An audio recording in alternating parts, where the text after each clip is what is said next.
Good afternoon, bot builders. How's it going? Happy Tuesday, good morning, or good afternoon, or good evening, depending on what time it is where you are.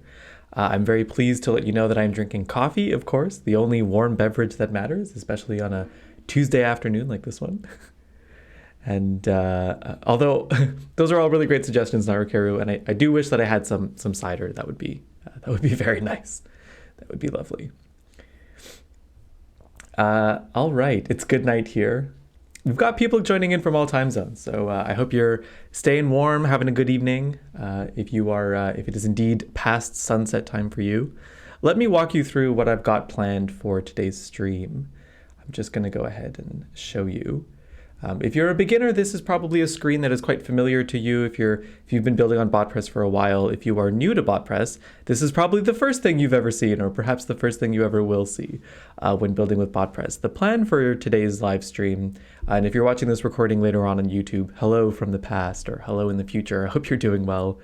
The plan for this is just to provide you with a general overview of the most important things to get started in Botpress.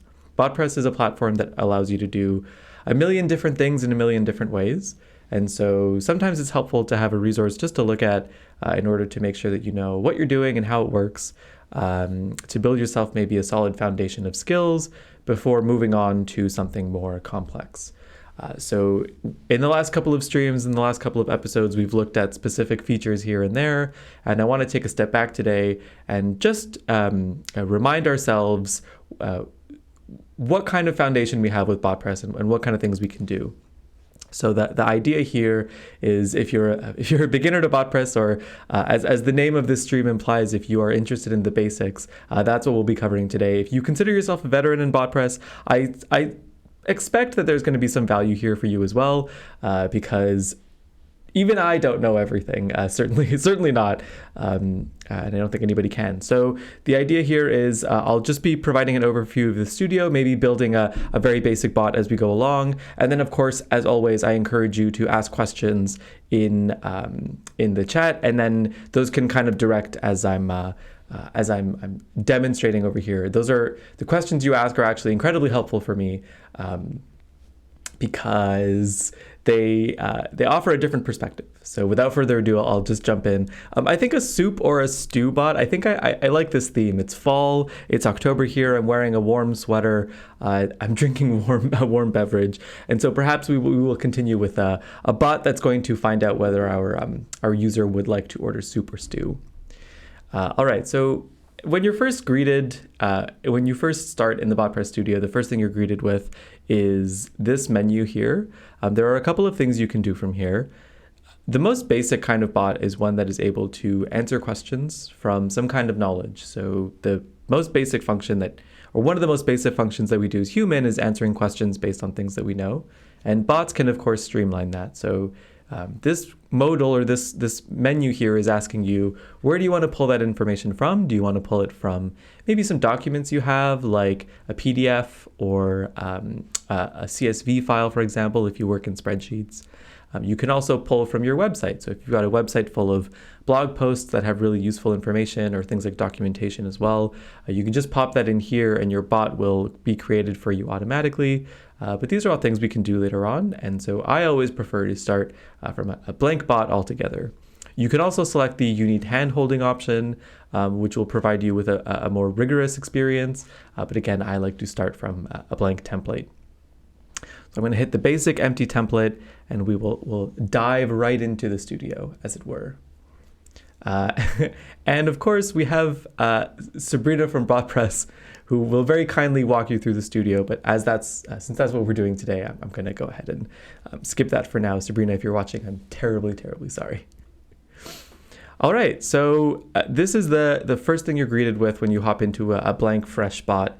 This screen to me is always full of possibility, and I do love to see it. And so,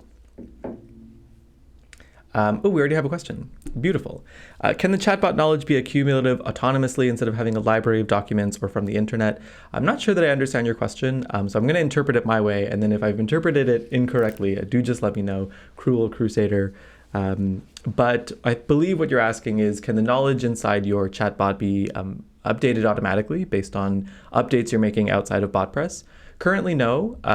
So currently, if you upload a knowledge base to Botpress, it's going to remain accurate in that state forever until you just upload a new, for example, a new PDF or a new CSV. And then instead of having a library of documents from the internet, in terms of doing a web search, your bot will occasionally crawl the internet for to search new information from the web. We use Bing search for that. So you mean you would like your chatbot to be able to learn from the conversations it's having with users? So it's not going to learn by itself. What you need is a way to give your bot that knowledge in such a way that it's going to be able to do that. So this is not an automatic process. It's something you would have to do manually. Let me show you how I would go about doing that, or how I would think about doing this. And I'll also tie that into today's lesson. So I think that the first thing that I would start with before even diving right into building is, let's take a look at the menus and what we have in front of us here. One of the things I'm most happy about in the studio is that if you click this question mark, you can you're presented with a bunch of different resources. One of them is quick reference, and so this will provide you with a bunch of useful formulas that exist in the studio. And so what I would say is, Cruel Crusader, for your purposes, what you want is to take the entire conversation and use that as a source of knowledge for your bot. And so in that way, you have two options here. One is you can use this formula for the summary of the entire conversation your bot has had so far, or the entire transcript itself. And so as Narakeru says, you can use any of these variables, pop them in a table, and to translate, what's going to happen is that your bot is going to take this transcript and it's going to continue sourcing from it as a knowledge base. And so you're asking your bot a question, and your bot is saying, okay, what do I know? What information do I have access to? And the information you're giving it is the entire conversation transcript of all the conversations it's had in the past. So I would encourage you to start there, give this a go, see how you get on with that, and go from there. You might find the summary to be more useful. You might find the entire transcript to be more useful for your purposes. The two can work in conjunction with each other. It would be helpful maybe to provide your bot with that knowledge. So some of these are a summary and some of these are an entire transcript. Of course, think of your bot. And again, if you're new to Botpress, thinking of your bot as a person or like a member of your team that needs context, right, in order to work best, is always going to ensure that you are on the path to success there. And just kind of blindly providing your bot with information, like with real people, is just perhaps you're setting yourself up for failure, perhaps, in that case. All right. So let us continue on with the overview of the studio. Matt, I see your question. Conversation ID, what I would say is there are places where, for example, if you're deploying a bot, it's going to ask for your conversation ID as a kind of key. Beyond that, I think, is beyond the scope of what I'm going to be talking about today. But if you have like specific questions about something you're trying to do and conversation ID has been a blocker, you might find Patrick's stream on Thursdays helpful. All right. So let's start with the left-hand menu over here, and then we'll continue on. The first thing you'll see here is that this is your flows. This is kind of the home base for your bot, as it were, or this is the where your bot lives, let's say. What is a flow? Whenever your user begins a conversation with a bot, you send them down the main workflow. Main is, of course, a programming term for the place where things begin or things happen, kind of like the home base for your bot's conversation. And so what's going to happen is your user will start the conversation here, and everything flows in a line. So let's say we were to draw a little line over here using a very fun click and drag interface, and you can pop over here and determine what happens to the user chatting with your bot. And so everything flows from line to line. And so we start over here and we move into this over here. Now, Botpress comes with some pre-configured workflows already. So for example, if your bot runs into an error, like if you are asking a question and your user is maybe not providing information in the way that you're expecting or your bot is expecting, we provide you with this error workflow. Same thing for timeout. So if your user is inactive for a while, you can send them over here. And then conversation end will, of course, trigger whenever the conversation ends. So that's a very quick overview of workflows. That's what's going on over here. But let's start with maybe the most basic function, and we'll continue to learn from there. So what is the first thing that happens in a conversation? Of course, you have to greet somebody, you have to say hello. And so I'm going to say hello. Now, actions happen in Botpress. You indicate to your bot that you would like it to take an action by sending it a card. And so what that means is placing a little item inside of this box, which we call a node, will tell your bot to do something. So in this case, I will keep it as simple as possible, and I'll just ask my bot to send a little piece of text. In this case, I'm just going to say hello.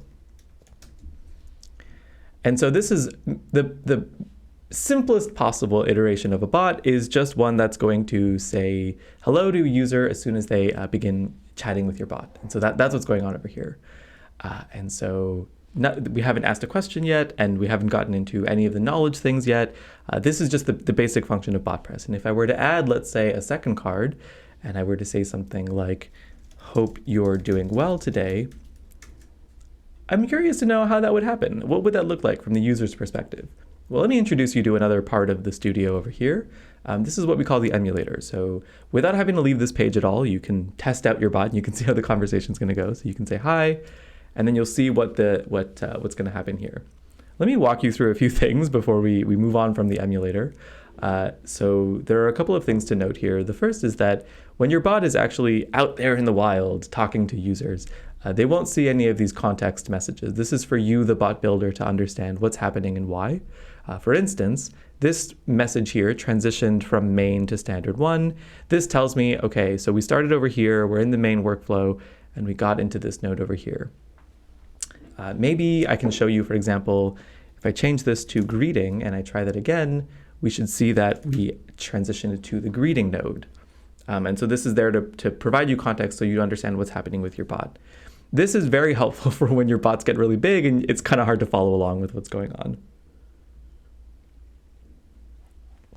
If you ever worked in Figma, you might notice an interface here that's kind of familiar or similar.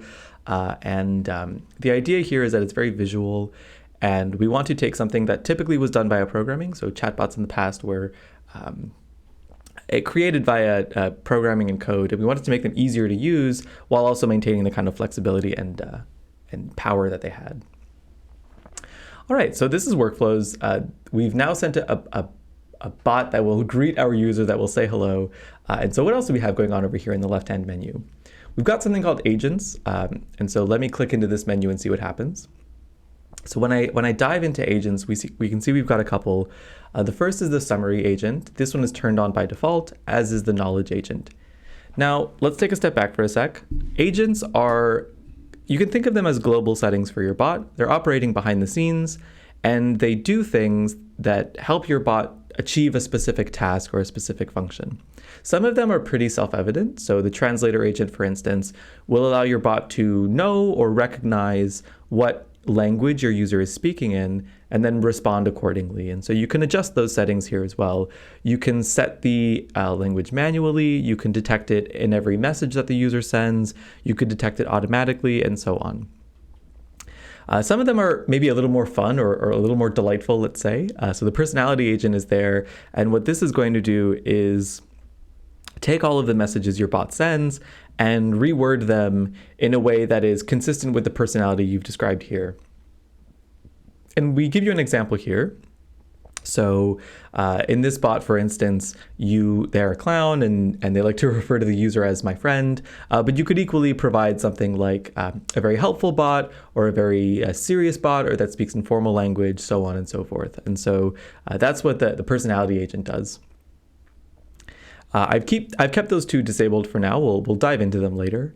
But the ones that are activated by default is the summary agent. And so we spoke about this at the beginning of the stream. And so what the summary agent does is just provides your bot with the conversation that it's had up until that point. And so what this does is it gives your bot, it allows you to build conversational memory into your bot. We're getting ahead of ourselves because this is the beginning of the stream. And so this is for people new to the studio. But the idea here is that's what agents are doing. And the last agent that we have is the knowledge agent, which will allow you to ask questions and answer questions. I would say the vast majority of bots that are doing something useful out there in the world work with knowledge in some way. And so this is probably going to be your bread and butter, so to speak, or your meat and potatoes. All right, let me catch up on chat for a sec because I see some questions coming in here. Can you confirm that Chrome works a bit better with the Studio compared to Safari? Yeah, we do encourage people to build in Google Chrome. If you're running into bugs on Safari, I would highly recommend just trying over in Chrome, and you will see that those bugs should, in theory, disappear. Also, if you're watching the recording of this later on, we do encourage you to build in Google Chrome. I see questions about the WhatsApp integration. I'm not going to be touching integrations on this stream, but you might find Patrick's stream on Thursdays helpful. But this is, we're diving into the basics today and on this stream on Tuesdays. So I won't be diving into questions about WhatsApp today or other integrations beyond just introducing them. All right. And so there are a couple of other items over here. I'm not going to touch these because if you're getting started with Botpress, I'm trying to give you a quick start overview and things that are the most important that I think the vast majority of our bots do and use. Okay, so now maybe a helpful way to think about this would be to consider, like in a workplace setting or in a personal setting, how do conversations tend to go and what makes a good conversation, right? One thing to keep in mind here is that the expectation or the final end product when you're building a bot is providing a conversation with an end user that is going to be useful or productive or delightful in some way. And there's really no getting around the fact that to have a productive conversation, at least one side needs to be asking questions, right? If there are just two people speaking at each other, it's not really a great way to get anything done or to have any kind of delightful experience, as I'm sure you all know. And so let me show you how to ask a question. That's kind of the next, that'll be your next bread and butter in Botpress. So let me show you what I'm doing here and I'll walk you through it. When I hover my mouse over this circle here at the end of a node, this is me telling my bot, okay, when you've finished executing these messages, so when you've sent these two messages to our user, here's what I want to happen next. So I'll click this and I'll just drag another path, that's what we call this line, over here. And I'm asked for a few options. What I'm going to do here is just create a standard node, and we've just replicated what we've done over here. So we have one node, this will happen, and let's go over here. Since this one is a greeting, maybe I'll call this one question, just so we can stay organized. And of course, we've got to ask a question. Now, the conversation design term for asking questions is capturing information, which has always sounded a bit villainous to me. But let's dive right in. I'll start with a really simple option here. Let's take a second to acknowledge that there are very many capture information cards because there's very many kinds of information you can capture from your bot. But essentially, all of these work the same way. Your bot is asking your user a question, it's collecting that information, and it's storing it somehow for you to access later. Now, that sounds really simple, and it is, but it's also very exciting and very powerful because you can do a lot of different things with information. And depending on the way your business is set up or what your priorities are or what you're trying to do, you can really work that information in your favor. There are videos on our channel, for instance, about doing things like creating surveys or automating user feedback or collecting leads, for instance. And all of those are different kinds of information. So I'm really encouraging you to broaden the scope of what you consider information to be. If that sounded a bit nerdy, it's because I am. Let me answer a question that I see in chat because I believe this is helpful. Is there any way to restrict answering from a knowledge base based on certain keywords or intents? What I would suggest here, 3x OG Savage, is you are on the right path when you're talking about intents. So what I would say is identify an intent that is that has the keywords you're looking for. And then if your user asks a question that contains those intents, what I would say is just send them to another path. So there's no way in Botpress natively to restrict that interaction, but you can use intents to get around that. So I would suggest beginning with that and see how that goes. Slowmax, I see your question. I'm going to talk about multiple choice in a sec. So I'll fill you in just a moment. Let me show you now how to set up this single choice card. Earlier at the beginning of the stream, we talked about deciding whether or not a user wants soup or stew, and so let's continue with that example. So here, would you like soup or stew? Now, before I continue on with this, let me give you another shout out about the studio here, particularly if you're new to Botpress. So what's happening here is I'm taking this card, I've clicked on it, and now I'm focused on it. So what that means is this is the one that I'm currently editing. This window on the right over here, or this little panel, is going to show me how I can edit or modify this card such that I'm able to ask my user a question. So in this case, I'm asking them, would they like soup or stew? And so the idea here is, just give me 1 second. And so the idea here is I'm providing my user with the choice between soup or stew, and I'm asking them to choose one. That's why we've given them a single choice card. Now, in the advanced configuration menu, I've chosen choice, and so now I get to provide my user with some choices, and let's see what happens.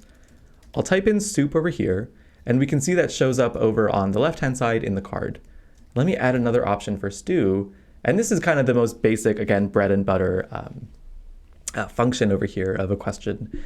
I'm asking my user which one would they like from these options, and they can select either soup or stew.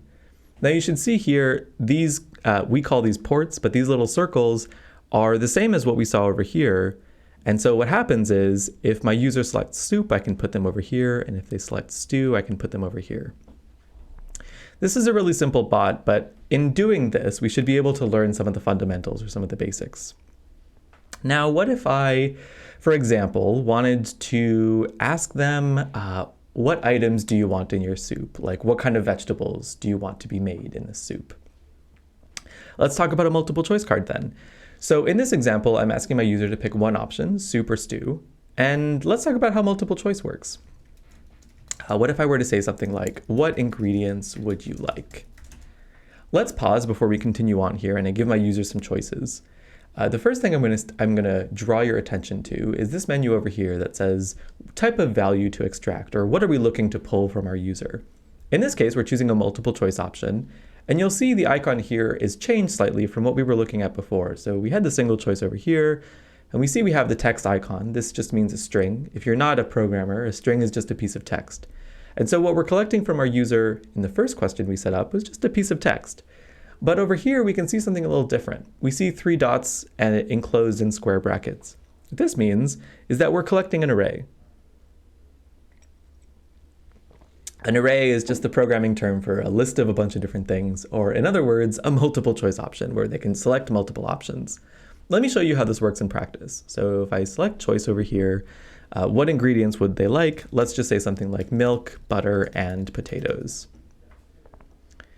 And what I want is my user to be able to pick a couple of these options, and then maybe based on that information, I'll do something different later on. Let me show you what's going on here. For this example, it's really important that we store the result in a variable that I'm going to call ingredients. And so I hit select over here, and then let's take a look at what just happened after having done that. Over here on the bottom left-hand panel is perhaps a panel that we've been giving the short end of the stick by ignoring it for a little bit, but that's okay. We'll pay attention to it now. So this little panel over here on the bottom left-hand side is what we call our variables panel. A variable is a temporary piece of information that's relevant maybe to your user's conversation that's going to vary from user to user. And I think a good example of this is an order, right? And so if I'm talking to a bot and I have an order, the next person that talks to your bot or somebody talking to your bot at the same time is not going to have the same order as me. And so that's what a variable is. They're not pieces of information that you set, but pieces of information that are captured elsewhere. So here, the variable we just created was called workflow.ingredients. And so let's talk about the notation of this for a bit. Workflow indicates that this is a workflow variable. We don't need to get into this right now, but I'll talk about this just so we're on the same page. If I were to create a new variable, I'm introduced with 3 options. The majority of variables you create should be workflow variables, which means they're available only in that specific workflow, but there are a few other options. We've got resources both on our YouTube channel and in our documentation that guide you through what these different scopes mean. All right. And then workflow.ingredients, well, of course, ingredients is the name of the variable that we just created. But let me show you what happens when I select some of these options. And Slowmax, this is going to be the answer to your question. So I encourage you to pay attention. All right, so if I say hi, we see I get these messages here again. And then my bot is asking me what ingredients I would like in my soup. And then I'll say something like milk and butter, please. Now, I want to remind everybody watching, when I type milk and butter, please here, I'm not clicking those buttons and I'm not limiting my answer to the programming way of saying this, which would be milk, butter. Instead, I'm typing something in natural language. So maybe something like, I would like milk and butter, please. And I hit enter. Before I hit enter, what I want to stress here is the old generation of bots would struggle with a phrase like this because it's not in the format that it's expecting. But instead, I'm able to use natural language understanding to decipher what my user means here. This is a really banal example, but this has really powerful applications for things like understanding buyer intent or even organizing and categorizing your leads. How do we know this worked? Let me show you. Let's pop over to our variables panel again. We can see here the ingredients variable now has some items inside it that weren't there before. So let me open this up. And of course, we can see that we have milk and butter because that's what I wanted, but potatoes is absent because I didn't tell my bot I wanted that. So let's translate this into real world language for a sec. At this point in time, my bot understands and remembers that my user wants milk and butter as ingredients in their soup. And of course, these are items that I can work with later on in the bot's conversation. Now, Slowmax, your question was, why can't they click these items such that they could achieve the same result, but by selecting multiple choice? This was built intentionally, and it's because Botpress bots can be deployed on channels like WhatsApp and Telegram, but WhatsApp and Telegram don't support all of the same interfaces. What that means is, on WhatsApp, there's no way to select multiple options. You can just select one and then go on to the next one. But our clever way around that is to just perform NLU, or natural language understanding, on a response that our user has typed in. And in this way, they're able to select multiple options while having gotten around the button restriction, as we say. So Slowmax, that is the reason to why, and that is also how this feature works.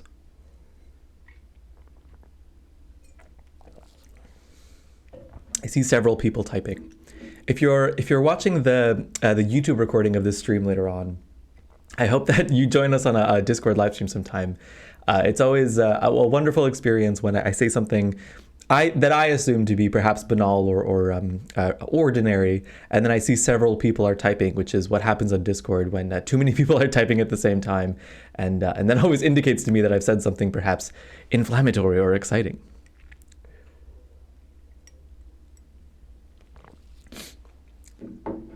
How can I use WhatsApp cards that are showing in the integration hub, like the tags? I would say for use on integrations, take a look at the videos that we have on our YouTube channel and the documentation for it. If you have more specific questions after that, those are questions that are best asked in the help channel or on Patrick's stream on Thursdays, which are aimed at developers working for things like that. And then Cruel Crusader asks, would you need the options such as milk and butter available to begin with? If someone asked for chili flakes, would it still recognize?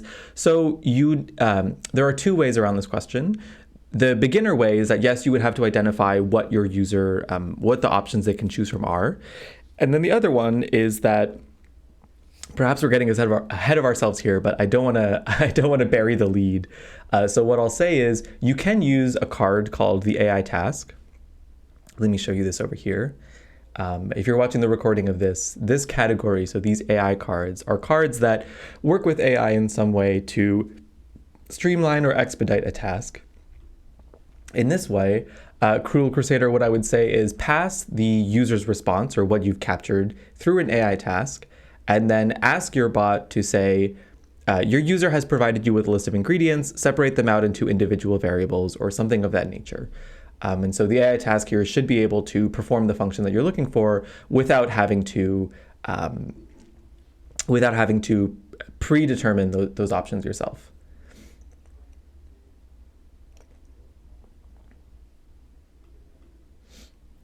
All right, let me continue. Okay, so here I noticed that the single choice went from buttons to a drop-down recently. What number of option flips that display format? Carolyn, you ask an excellent question. Thank you for noticing and thank you for asking this question. I believe there's a limit of either 5 options or 140 total characters across all of the different options, but I'm in the process of confirming this and then updating our documentation to reflect that, because you are correct, that is something that should absolutely be reflected in our docs.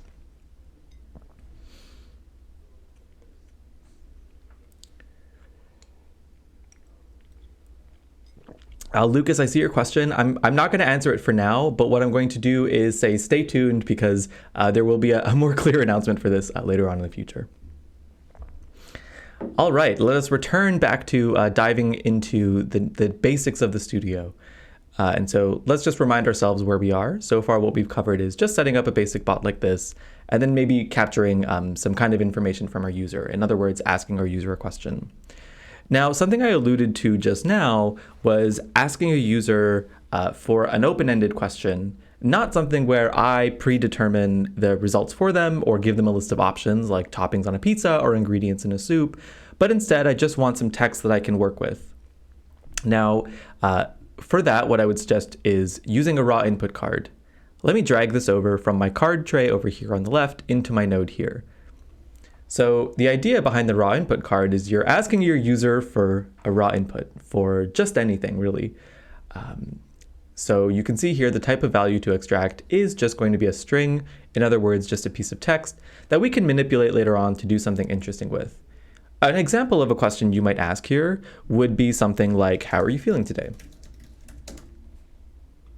And then based on what your user responds to this question, you might be able to say or do something else.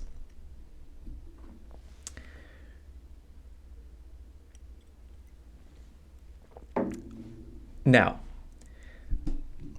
the idea behind Botpress is that it's able to, it being your bot, is able to understand and decipher what your user is saying, which sounds really exciting, but I think the question might be like, how do I do that? And what does it actually mean in practice?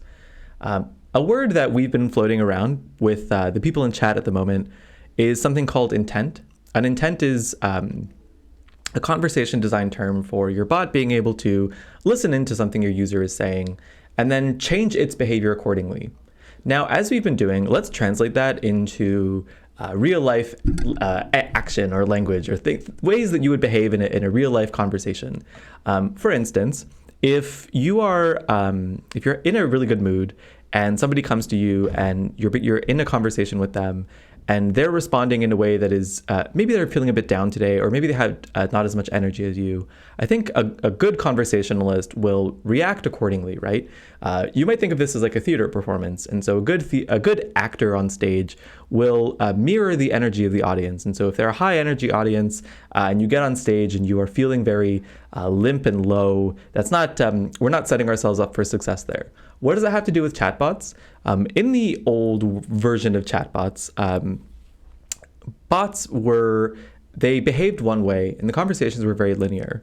With the beauty of natural language understanding and our ability to manipulate our bot's behavior based on what our user is telling us, we're able to adjust that behavior without having to train our bot to recognize what a sad person sounds like or what a person with like a heavy buying intent sounds like. What do I mean by this?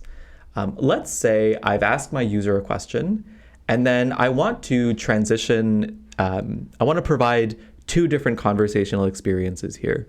The first is one that is going to, if they're feeling very positive, if they're in a good mood, if they're having a good day, I want them to go somewhere where I'll recommend them maybe some products to buy. And if they're having a bad day or if they're feeling negative, if my bot perceives their message as negative, I want to provide them with maybe some different resources. Let me show you how to do this. I'm going to take an AI transition and I'm going to pop it over here. So the theory behind this node is I'm collecting that information from my user and I'll just say, I'll call this variable day. And so let's remind ourselves, we've asked them how they're feeling and we've stored that in a variable called day, like how's your day going? Now let's take a look at the AI transition card. First, we need a piece of text to categorize. Of course, we're going to use workflow.day, which is the variable that we just collected, where our user is telling us how they're feeling. And then we want to provide some categories. Now, what we're telling our bot here is, in the simplest version of this example, we're going to say, look out for something positive and look out for something negative.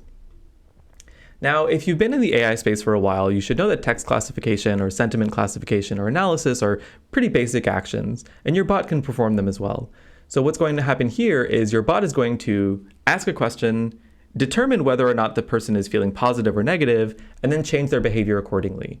And like before, we're going to maybe just take this node over here and connect it here based on what's going on there, based on how our user has responded. Let's zoom out a bit. I'll give you all a pro tip. If you click these 4 arrows in this button here, you'll be able to zoom out automatically. And so let's remind ourselves what we've built so far. Here we have our user beginning their conversation at the start node. Then we send our user a couple of basic greeting messages. Then we ask them a question like, how's your day? And then based on the sentiment of what they responded, we'll send them down a different conversational path. Now, if you're new to Botpress and you've gotten this far, I would say, first of all, congratulations. You've done something that even just a few short years ago would have taken hours and hours to do in raw programming. But instead, it's much simpler here. It's always very exciting, particularly for someone like me who is not a developer and who finds these things fascinating. Now, that's been your... Hello, Nick. Yes, I am the YouTube guy, and I'm also a real person. Can you believe? Hello. So that's a very brief or broad overview of the studio and how we expect users to work in this.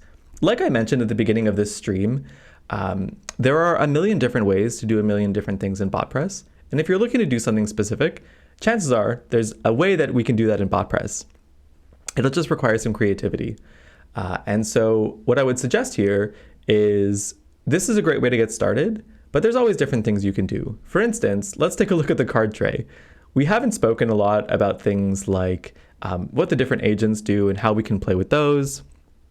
There are tables that you can use to store, organize, update, and leverage data that way. You can execute custom code if you've got a happy developer on your team. But if you work in marketing like me, then perhaps the execute code card might scare you. Or let me show you. You can generate code via AI. And so here, in this input field over here, maybe you don't even need to be a developer. There are plenty of features like this in the Botpress Studio that allow you to do lots of exciting things simply by generating code or doing what you want or indicating what you want to happen in natural language. What we've done today in front of us here is kind of just a very basic overview of how the studio works and what we expect people to do in them. But of course, the beautiful thing about working for Botpress is that our users are constantly doing things that we don't expect in the best way possible, and it encourages us to build better bots as always. I'm going to perhaps end on a cliffhanger here, but I'm going to stop our guided session here. And just mention there are a few different things you can do on Botpress. I'm not going to dive into them after, perhaps in next week's streams if that's something that would be of interest. But I hope that if you were brand new to Botpress before, you will have learned something by today. Now, for those of you who have stuck around to the end of the stream, I'm very excited to share with you a brand new feature that many of you have been asking for a very long time. And so let me just show you over here. So if you have been on Botpress for a long time, something that a behavior or something that you would want to do, particularly if you deploy a bot as part of your business, is to understand what kind of conversations is your bot having. What kind of questions do your users have? What kind of things do they want to know? And a really great way to understand that is to just look at their conversation history and just to examine how is my bot performing and how are those conversations going. I'm very pleased to share with you that you can now access your bot's conversation history from your dashboard. And so you can take a look at this over here. This is the dashboard that should be familiar to most of you. And then if you just pop over to the Conversations tab, you can just see the conversations that were held over here. You can see I was testing this. All right. This will be officially launched tomorrow, but if you're watching the recording of this, then of course the feature has already been live. But just a fun little treat for all of you. Nico asks, is it possible to use a drive folder with PDF inside like a knowledge base? You ask a good question. You can just upload PDFs directly to your Botpress bot, but you wouldn't be able to have your bot index your Google Drive folder by itself. So what you could do is just upload the PDFs directly to your bot, and then we'll host them for you there.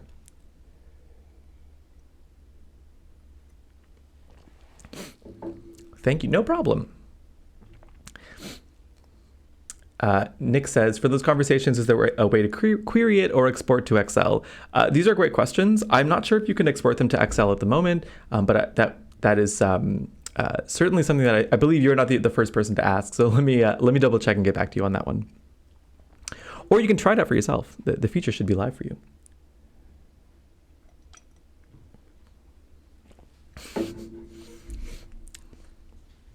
What if you use the sharing link of a sheet, for example?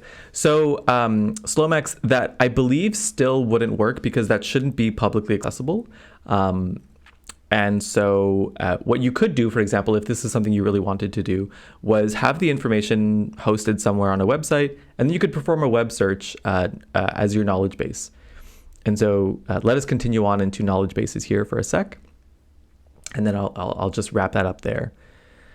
So here, if I select add knowledge base, of course, what I'm going to be doing here is provide my bot with some pieces of information that they can answer questions from. The most basic version of this is just providing some text. So for example, if I say the fish is blue and my user asks a question like, what color is the fish? My bot will be able to know this. But to answer the question you seem to be asking in chat, another version of this could be adding a document. So for example, uploading a PDF in this menu here like this, or you could perform a web search. So let's say you've got some information on a web page like botpress.com, for example, or you wanted to search the web entirely. So Wikipedia is a good example of something that you might be able to do over here. So the idea here is, what are the different ways that you can give your bot some information to answer a question from? Storing time in tables. The date column does not allow for time to be part of the value in the cell. Best practice for being able to ask questions about time from the KB. I'm not sure that what kinds of questions, Lucas, are you asking about time relative to knowledge bases or like tables? Because time is always tricky, as I believe most programmers will tell you. So for questions like what kinds of trips can I take before 12 o'clock, what we're doing here is we're not asking questions about time, but we're filtering information about a certain before or after a certain number. So those kinds of calculations are currently difficult to handle in tables, as I think you're running into. And so what I would say is the way that we've designed tutorials for tables right now are very, confirmed. That was very intentional in the way that I designed them, because it's going to be difficult currently to do that kind of thing. Same thing for like, if you have that knowledge in a PDF, for example, it's going to be difficult for your bot to be able to sort itself out for before or after types of questions. I will say that's a feature we're actively working on, so it's good to hear this from here as well. But you're right to point out that will be a difficult thing to do. All right, and so perhaps the thing that I will end today's stream on is to say, how do I give my bot access to this information? So I've uploaded some knowledge, I've asked it to perform a web search, I've given it all these resources to answer questions from. What do I do over here? So over here, let's say if my user is feeling positive, I want to be able to get them to answer a question, or ask a question rather. I'll take a capture card, I'll pop it over here, I'll say, what is your question? And the last thing I'm going to do, let's cast our mind back to our agents, is I'm going to enable knowledge answering. And so on this node, when I see this book icon, what this means is that my bot will be able to answer questions based on those resources we provided. So if you hover over the book, this will tell you essentially that when you provided a capture card here, your bot will listen in, try to identify a question, and then answer based on that information that you provided with your bot. We see, I think it's something like 95% of bots use knowledge-based answering. And so this is really a crucial feature for most people. Building bots. It's also a delightful feature. It's very fun to see your bot know things, perhaps even better than you can. All right. We've now reached the portion of the stream where I'm going to say if there are any final questions that any of you have, do let me know. Otherwise, I'm going to call it a day there. And so speak now or forever hold your bot building peace, as we say. Otherwise, I hope you all have a wonderful day. If you're watching the recording of this later on in the future, do give us a shout sometime on our Discord server. We hang out there all the time. I believe there are like 13,000 bot builders over there, which is pretty bananas to me. And it's also very, very fun and exciting. Can that function tie into the KB it accumulated from previous chats? Yes, of course. So if what you're asking is, If you're building a knowledge base, like a table based on things that your user has said or conversation transcripts, that's exactly what if you're using a table as your knowledge base, that's exactly what the knowledge base is for. Cruel Crusader, there are a couple of videos on our YouTube channel about using a table as a knowledge base that I think you'll find helpful and interesting. So I would say give those a watch and see what you're able to do with the information there. But I've definitely covered like versions of this in the past, and so I think those will cover your use case. How many bots do you think are deployed? I don't think I'm allowed to share this information, but the answer is like a lot. Like sometimes I just look at how many conversations are happening, and it's very, very many. It's a very fun number to watch go up if you're the type of person that likes to see number go up, as I think most humans are. Perhaps I will end today's stream with a little anecdote. A very smart person a very long time ago told me that the two most important things to ever happen in the history of the world were Rebecca Black's Friday, which is a song that came out a very long time ago, because it taught humans that we like to hate things more than we like to like things. And the game Cookie Clicker, I don't know if any of you are familiar with the game Cookie Clicker, but it taught us that as humans, we all like to see number go up, because it's a game where you click a cookie and then 2 cookies appear. And it's very fun because, as the name implies, the number goes up. And so I can't tell you how many bots are deployed, but I can tell you it's fun to see number go up. Is the pricing still the same? We're currently launching a new version of our pricing, so stay tuned to botpress.com/pricing. You can sign up for email updates on when the new pricing options are on the way. Sabrina's got you with a link over there. Beautiful.